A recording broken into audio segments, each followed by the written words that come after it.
오늘은 고린도후서 강의 17번째 시간입니다. 하나님의 일꾼으로서 사도의 직분을 받은 사울은, 바울인데 사울을 갑자기 바뀌었네. 바울로 바꿔주세요. 바울은 어떤 자세로 사역에 임했는가라는 제목으로 함께 말씀의 은혜를 나누기를 원합니다. 사역자의 길, 지도자의 길, 이 길을 걸어가는 것은 쉽지 않습니다. 어쩌면은 고독한 길을 걸어가야 돼요. 나만의 싸움이 많이 있어요. 지도자일수록. 내 스스로 어떤 것을 추스려야 될 때가 있다고요. 그러니까 지도자의 길을 걸어갔을 때 모든 사람이 자기를 다 지원하는 건 아니에요. 다 지원하고 두둔해주고 긍정해주고 인정해주고 칭찬해주고 따라주고 이러지 않아요. 반대파가 있어요. 항상 대낮에 있어요. 그러면 그런 사람들이 있을 때 그런 사람들과 어떤 관계를 맺고 살아가느냐 아주 중요한 거죠. 아주 중요한 거예요. 정치인들은 이렇게 얘기합니다. 제대로 된 정치를 하기 위해서는 내 뜻과 반한 그런 정책이 상대방에서 낸다 할지라도 때로는 한번 들어주라는 거예요.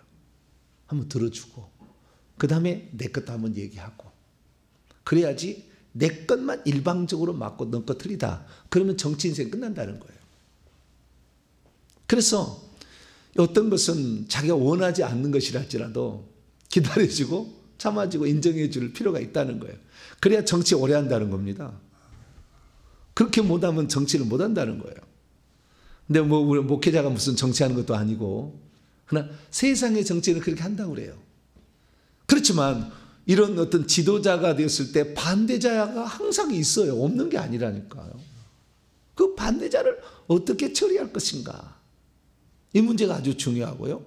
반대자들이 그렇게 나를 막 씹는다 만약에 그랬을 때 그들에게 나도 같이 씹어버릴 거냐.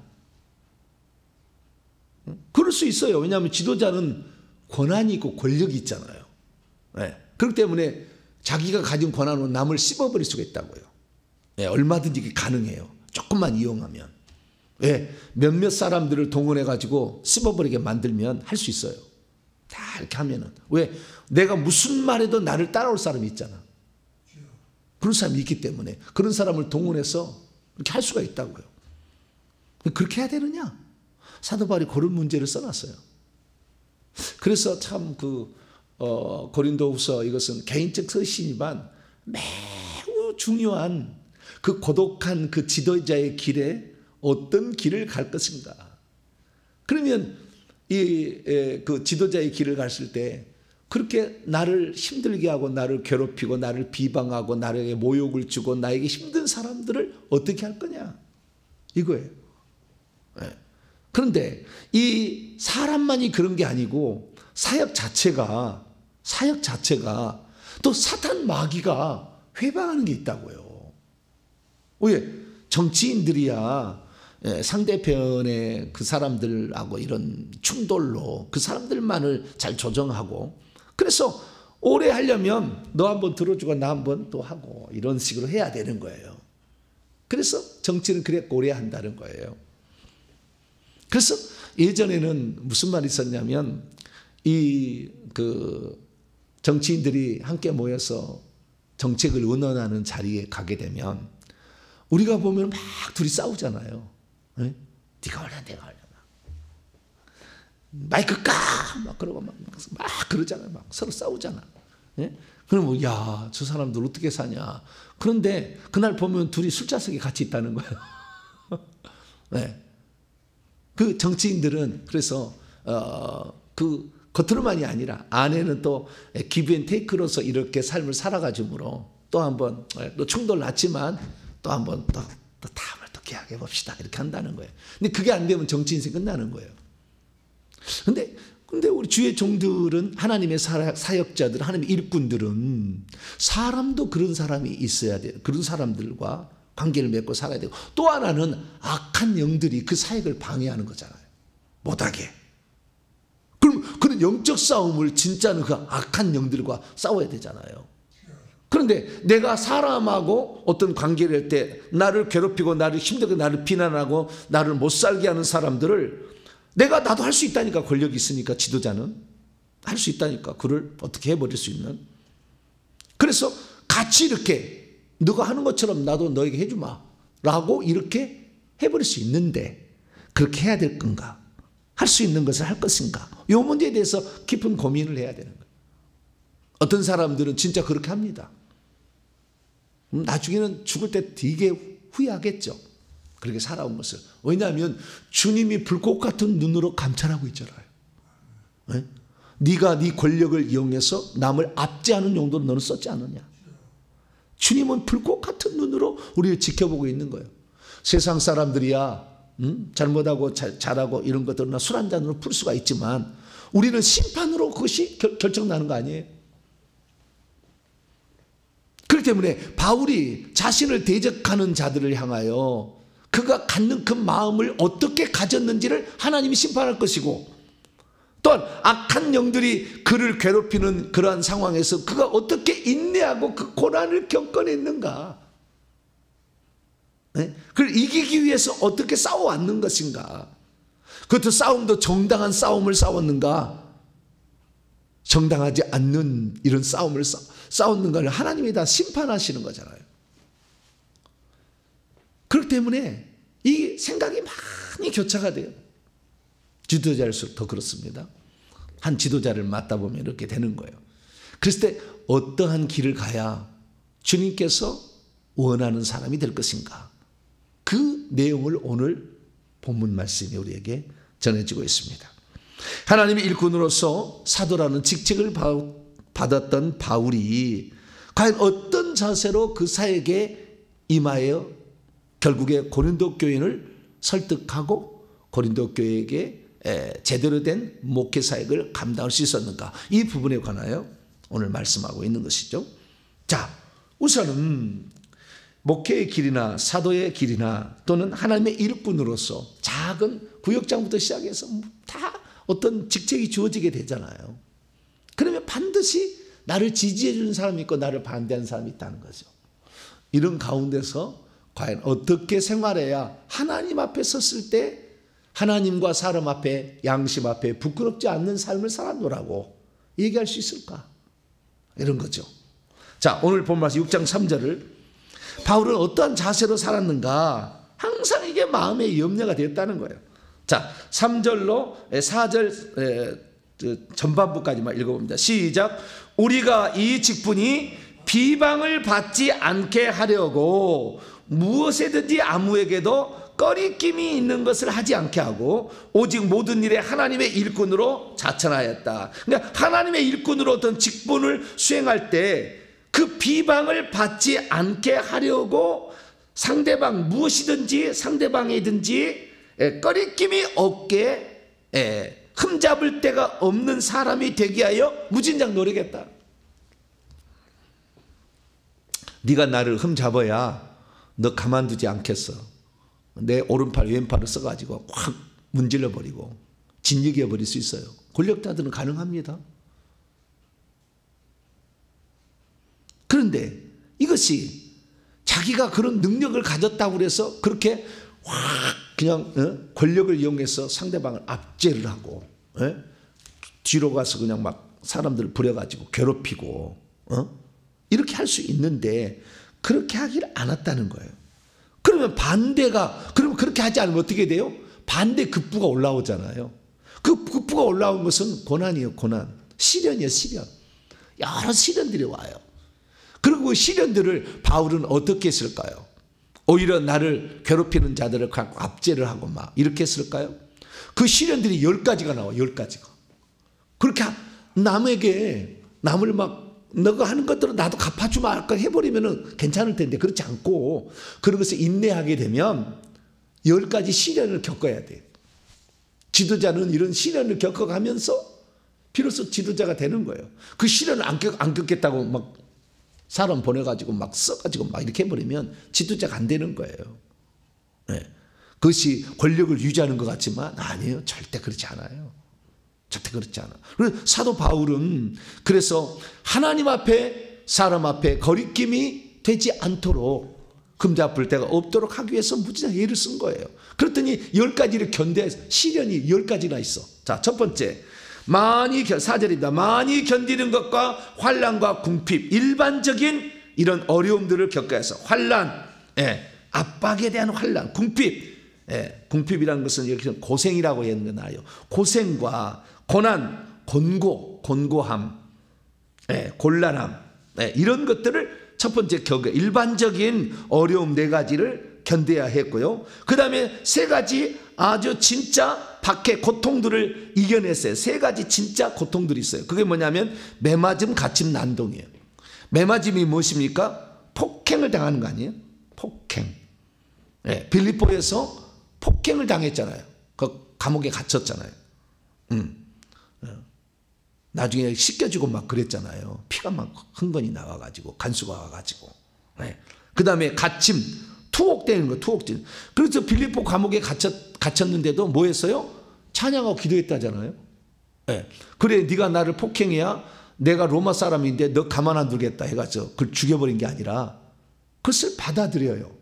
그래서 폭행을 당해서 감옥에 갇혔는데 찬송을 하니까 하나님이 오셔가지고 옥문을 열어버려. 그래서 나오게 해서 결국에 간수를 전도해서 사람을 살리는, 응직을 해버렸더라면 간수가 전도됐겠어요? 안 되지. 그래서 우리 어떤 복음을 전하는 데 있어서 자기가 할 수 있는 권한을 쓰지 아니하고 그것을 안 쓰는 것이 엄청 중요한 거예요. 할 수 있는 능력은 있지. 그러나 그렇게 하지 않는 거죠.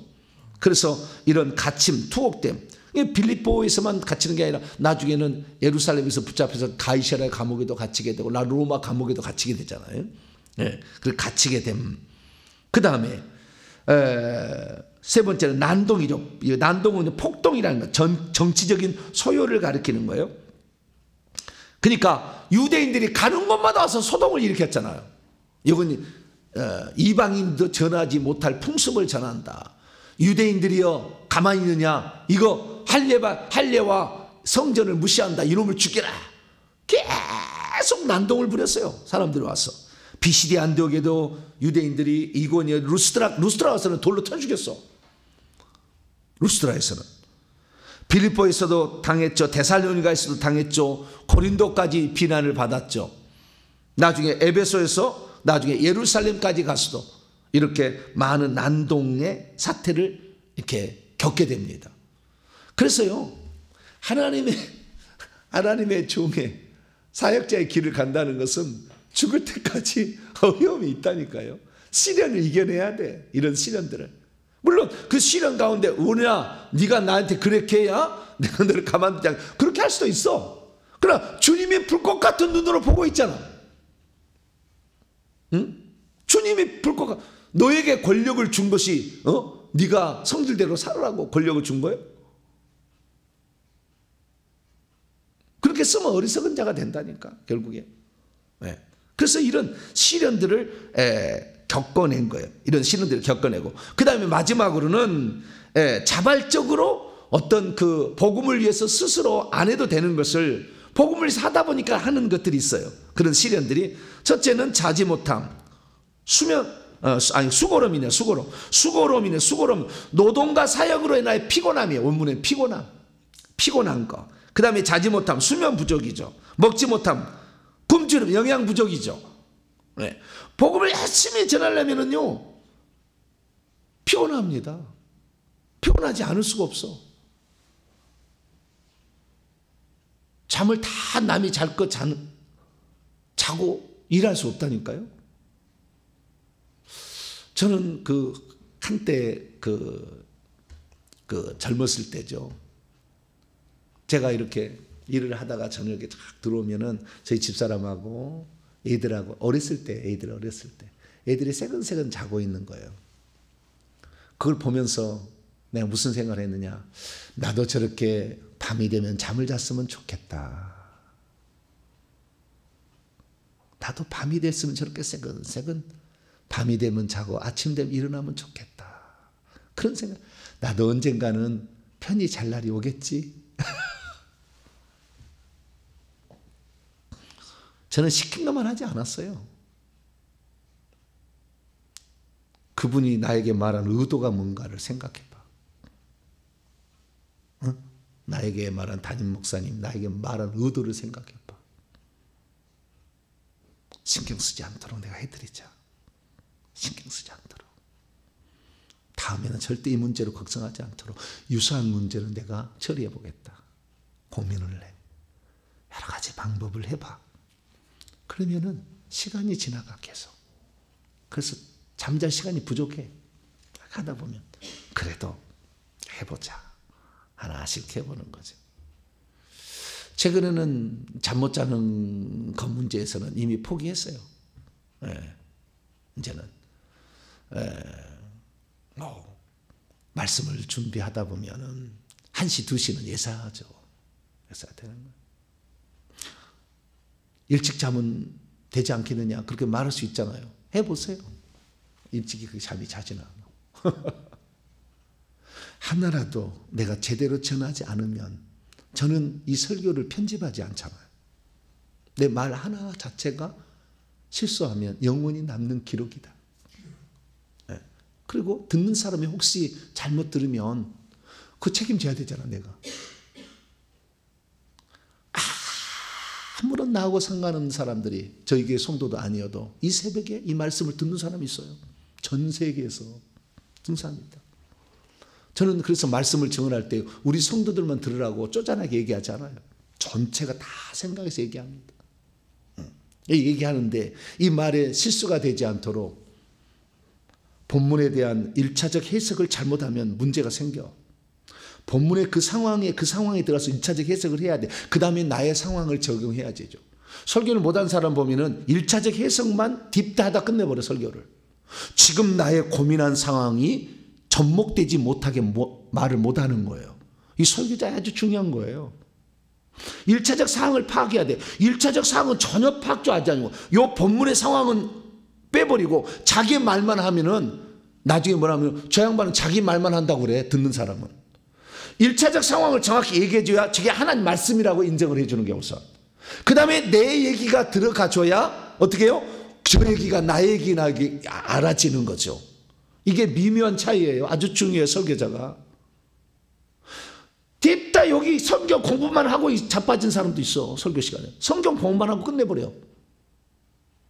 그런 건 다른 데도 들을 수가 있지. 그 시에 성령께서 우리에게 주시는 말씀이 무엇인지를 내가 뇌리에 팍 박힐 수 있도록 말 한마디를 던질 수 있어야지.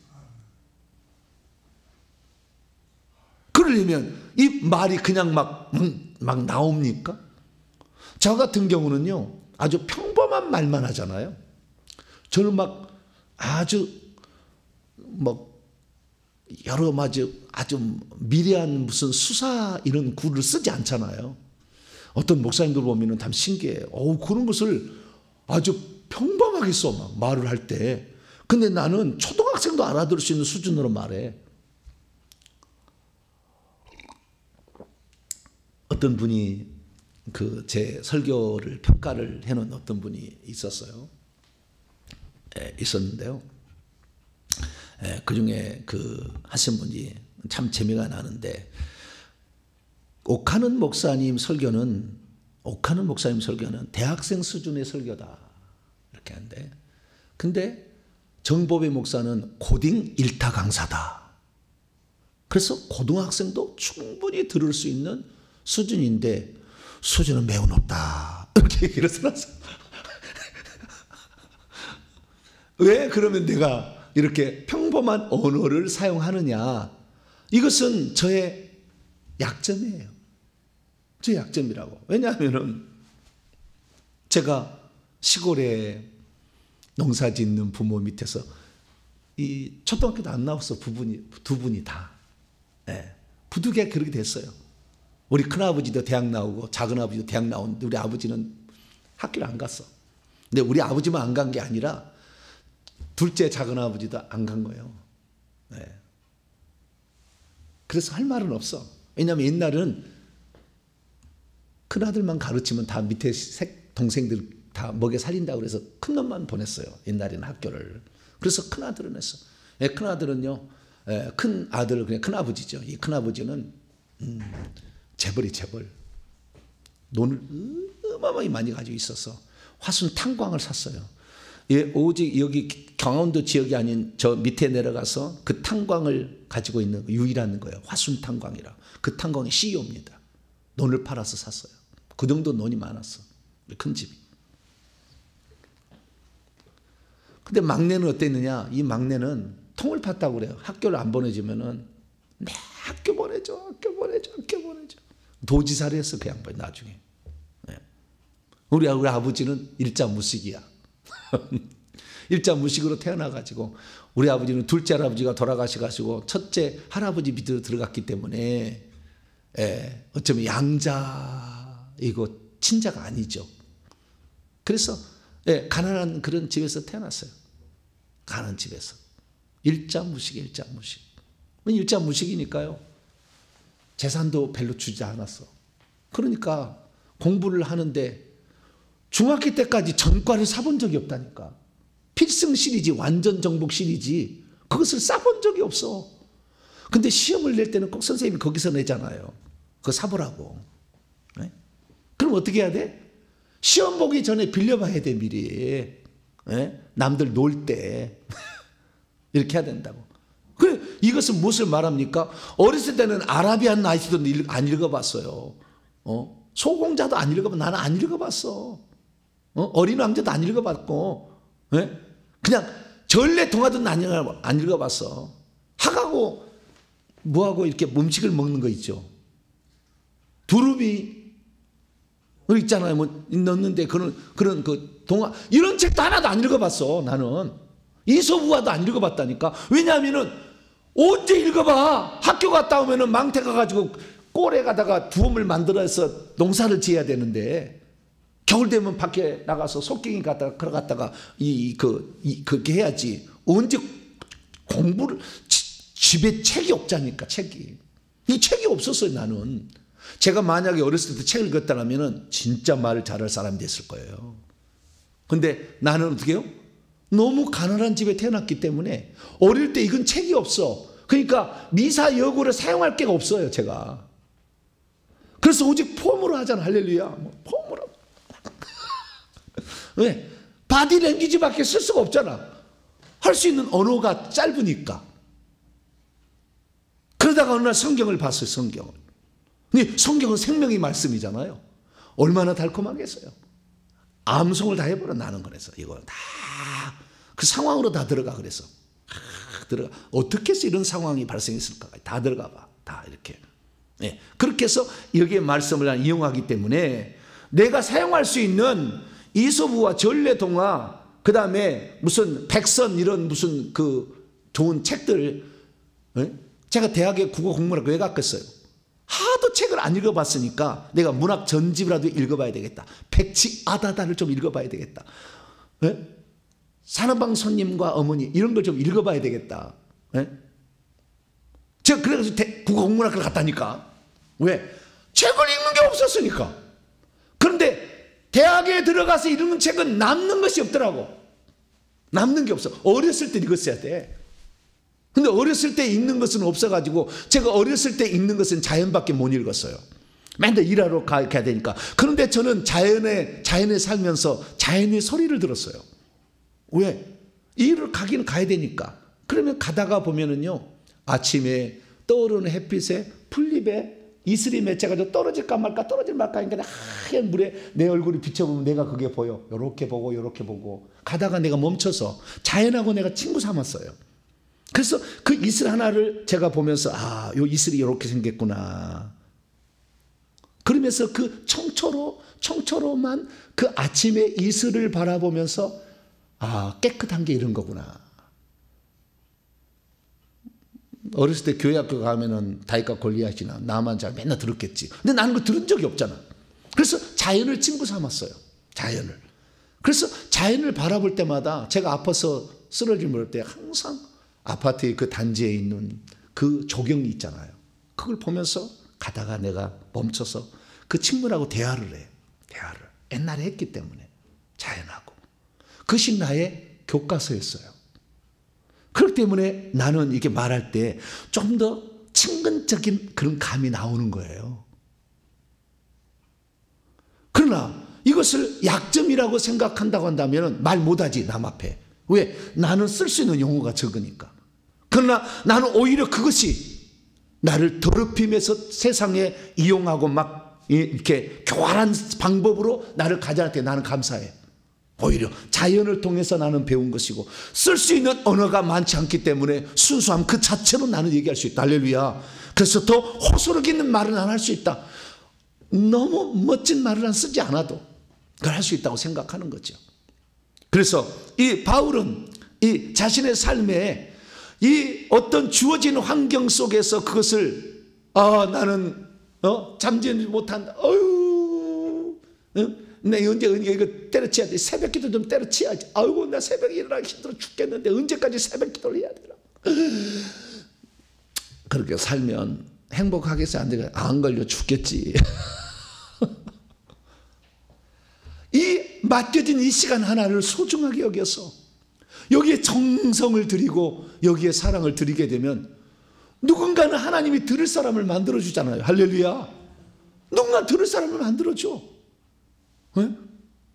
제가 뛰어난 사람 아니고 학벌이 좋은 사람도 아니지만 그러나 그 어떤 거기에 자지 못하고 이렇게 한다 할지라도 이 말 한마디가 누군가의 사람의 마음을 바꿔서 그리스도께로 향하고 자신의 삶을 되돌아보서 자유의지를 어디에 쓸 것인가를 결정해서 회개하고 천국을 준비하는 데 간다고 한다면 나 하나쯤 좀 담을 덜 자도 감사합니다.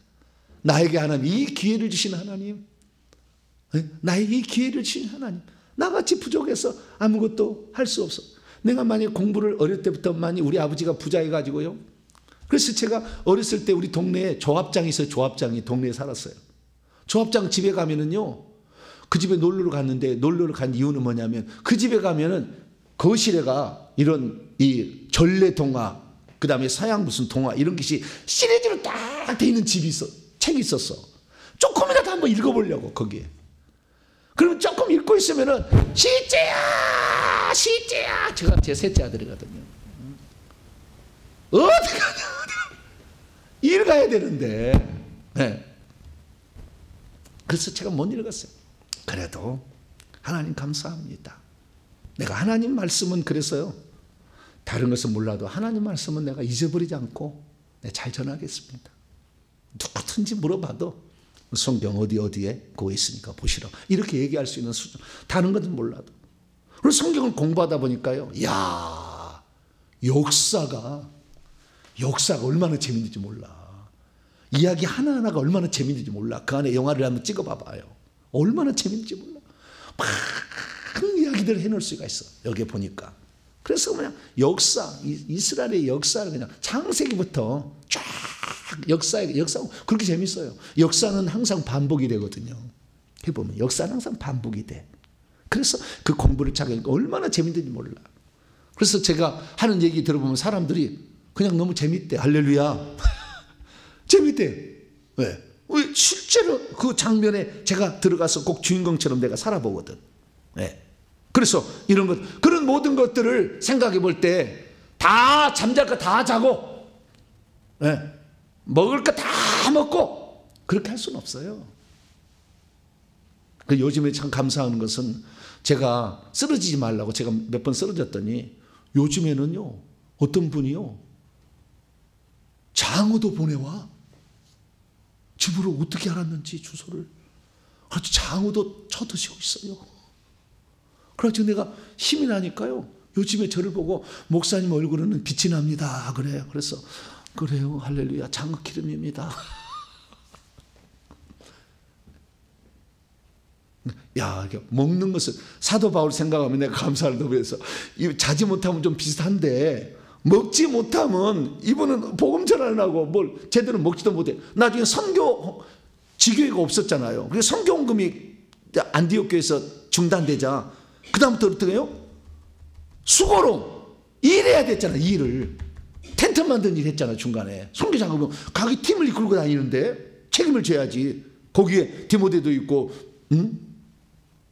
신라도 있고 뭐 나중에는 의사 누가도 있고 막 있잖아요. 그럼 그런 사람들 그러면 굶어 죽어요? 여러분, 누구 하나를 데리고요 밥 먹이려면 쉽지 않아요. 혼자 해다가 2명, 3명 하면은요 밥값이 많이 들어간다니까. 시간도 많이 들어간다니까. 한번 해보세요. 엄청 많이 들어갑니다. 예. 그런데 그 돈을 다 벌어야 됐잖아요. 바울이 뭐 부인이 쫓아다니면서 밥 해줬어요? 그럼 누군가가 돈을 벌어서 사 먹든지 해야 됐을 거 아니에요. 맨날 오늘은 디모데 당번, 오늘은 누가 당번이다 밥 해라. 밥해 먹고 살았을까요? 안 했잖아요. 그럼 이들이 뭐 계속 사 먹었겠지. 그럼 어떻게 하겠어? 돈이 있어야 되잖아요. 그것을 감당하지 못하기 때문에 수고로움이 있었다는 거죠. 그래서 그 일을 하다 보면 피곤하고 지치고 이런 게 있었는데, 이런 것들도 기쁨으로 감당하면서 가야지. 야, 나 피곤해 죽겠다. 오늘은 네가 좀 해라. 이게 아니라 지도자는 책임을 져야지. 나는 바쁘니까 네가 가서 좀 일을 해서 돈 좀 벌어갖고 라. 이렇게 할 수 없다고. 저는 그랬어요. 제가 만약에 목회가 안 돼가지고 교회가 망할 것 같으면은 사모님한테 절대 일시시키지 않는다. 나는 나에게 시집 와준 것만 나는 감사하다. 혹시 내가 돈이 없어서 내가 내 마누라 일을 나가야 된다면 절대 나는 마누라 일을 시키지 않는다. 내가 가서 일하고 내가 일하지.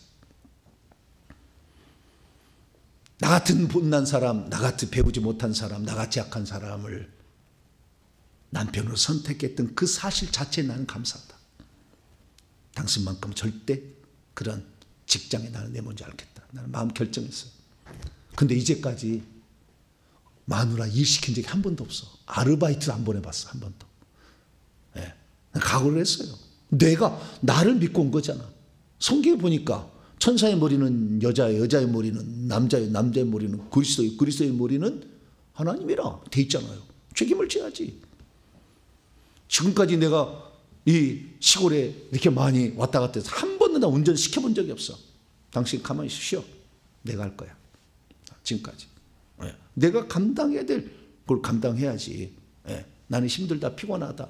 이렇게 하면은 그렇게만 자꾸 안 해준 것이 섭섭하기 시작해. 안 해준 것이. 응당 내가 해줘야 되는 걸 생각해야지. 이렇게 하면은 못 해주게 미안하죠. 그러나 당신도 해야 된다 그러면 늘 섭섭함이 생기잖아요. 그래서 응당해 주는 것으로 이렇게 나가는 거죠. 그래서 이 바울은 많이 피곤했지만 이런 것들을 견뎌냈다는 거예요.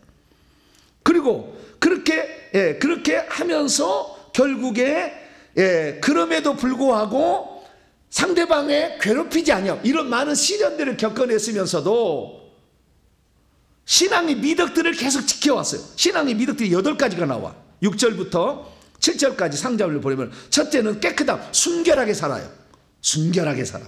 두 번째는 지식, 하나님에 대한 지식, 잘못된 지식에 온전한 지식, 한 분의 하나님, 바른 구원, 바른 성령, 바른 종말론, 이런 지식들을 굽히지 않고 정확히 성령이 가르쳐준 그걸 따라가. 세 번째는 오래 참음, 인내하고 관용하는 거죠.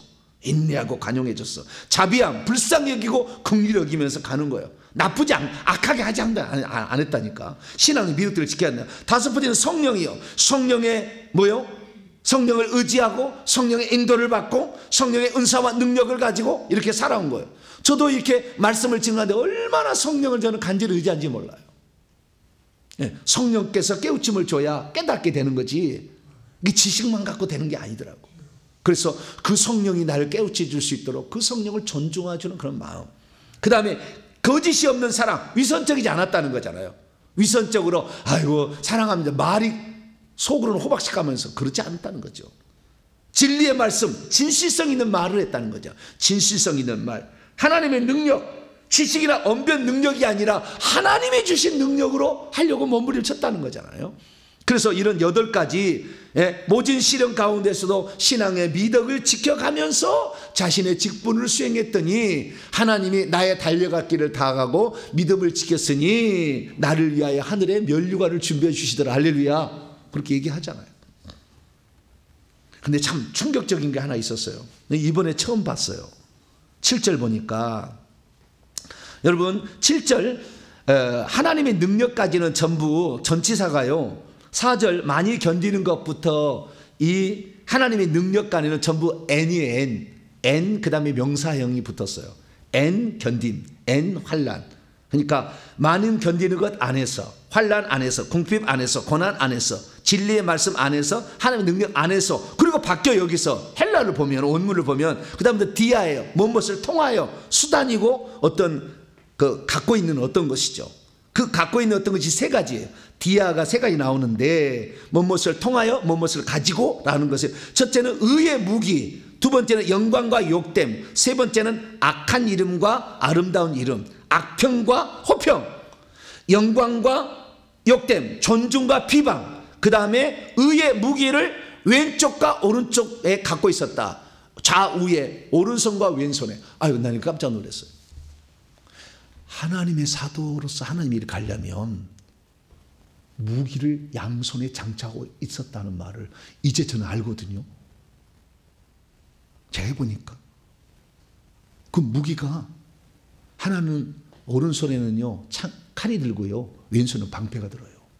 영적으로 보니까 무기가 있다니까. 무기가 하나는 공격용 무기, 하나는 방어의 무기예요. 양쪽을 이걸 갖고 무기를 갖고 있었다를 얘기를 써놨어요. 나 깜짝 놀랐어요. 만약 해석한 사람이 다른 사람이면 한쪽에는 성경을, 한쪽에는 칼을, 느헤미야가 성전 짓다가, 성벽 짓다가 도비야 산발람 막 공격해 올 때, 그때 한 손에는 뭘 들었어요? 성경을, 한 손에는 무기를 들고 싸웠다 그러잖아요.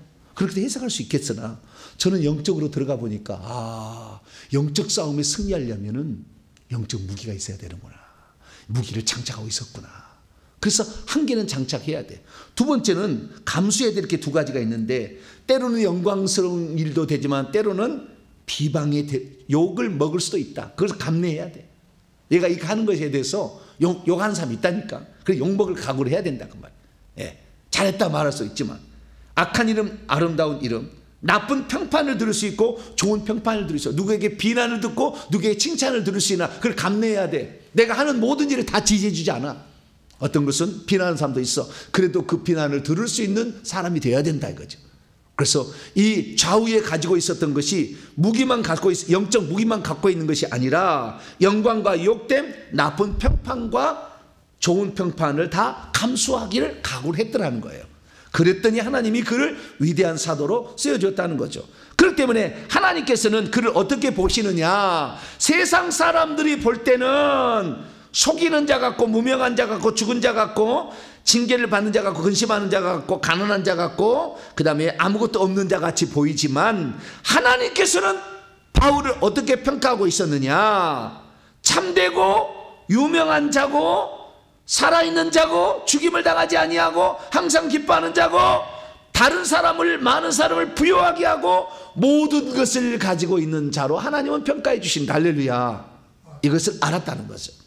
그래서요, 이 하나님의 평가가 어떤 것인지를 알지 못하면 참지를 못해요.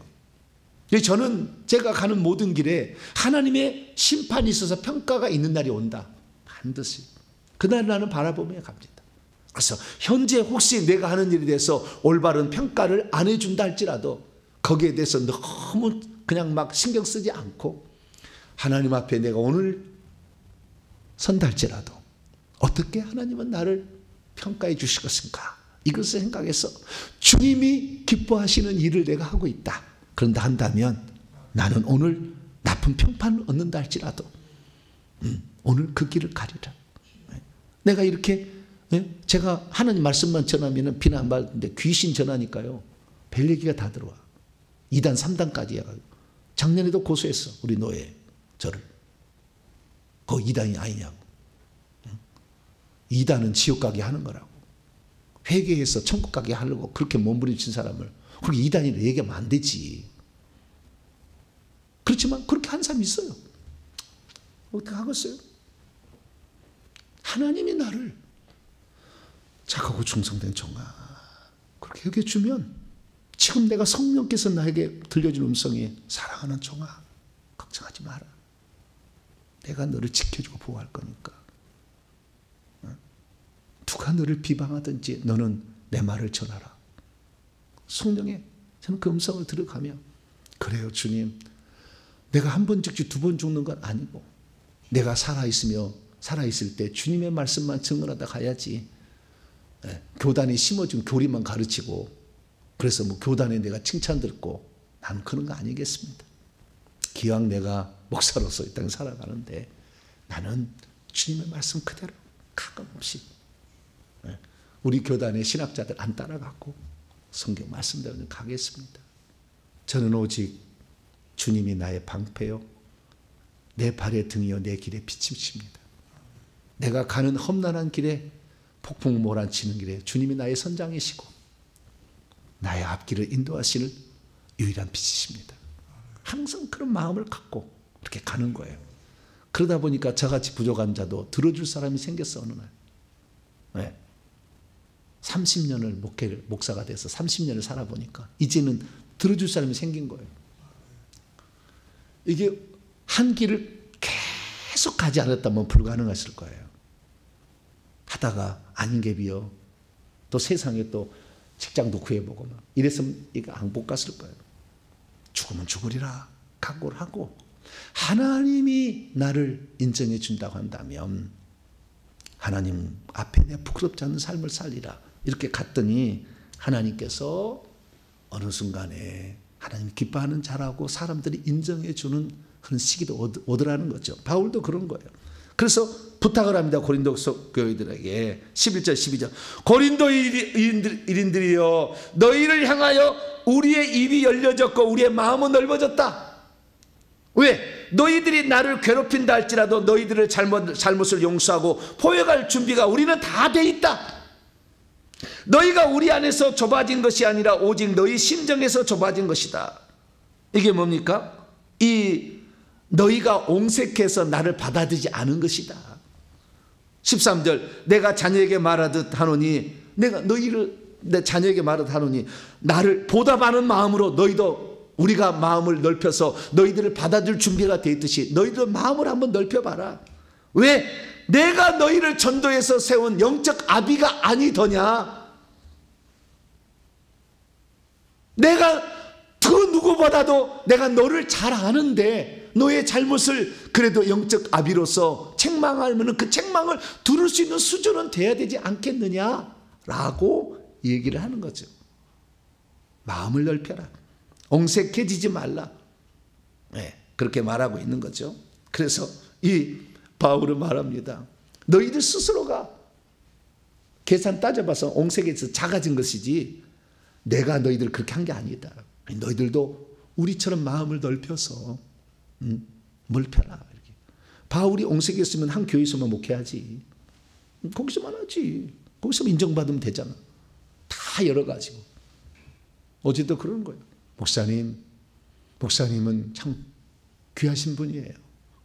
당신 교회 성도들만 축사해 주 아니하고 회개를 하면은 그래 외부 교인 할지라도 내 식구처럼 해주잖아요. 천국 가면 다 내 식구인데 뭔 소리요. 내 교회 교인 아니면 아니나. 천국 가면 다 만날 사람들인데. 저는 다 내 식구처럼 생각합니다. 회개만 하면 하나님 기뻐하니까 오시오. 저는 얘기합니다.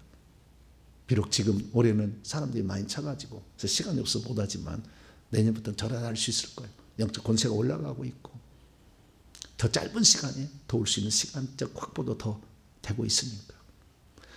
모든 사람이 하루아침에 첫 숟갈에 배부른 게 아니고 꾸준히 하나님의 길을 걸어가야 합니다. 때로는 비방자들의 얘기도 들어봐야 되고 욕도 받아봐야 되고 그래도 욕한다고 막 으르렁거려서 하지 말고 인내하며 참아서 그 길을 가면서 하나님의 길을 간다면 하나님 언젠가 인정할 날이 올 수가 있으니 우리의 삶에도 오늘도 인내하면서 여러분에게 주어진 가야 될 길을 굳굳이 믿음으로 가시게 되기를 간절히 바랍니다. 하나님 감사합니다. 우리는 아무것도 없는 자라. 바울은 집도 없고 아내도 없고 돈도 없고 건강도 약했습니다. 그러나 그는 모든 것을 가진 것이라고 했습니다. 종말론적으로 주님 앞에 섰을 때 어떤 것을 받을 것인가? 영광스러운 미래를 내다보며 갔습니다. 나를 비난하는 자의 욕도 기꺼이 받아 먹어가면서 갔습니다.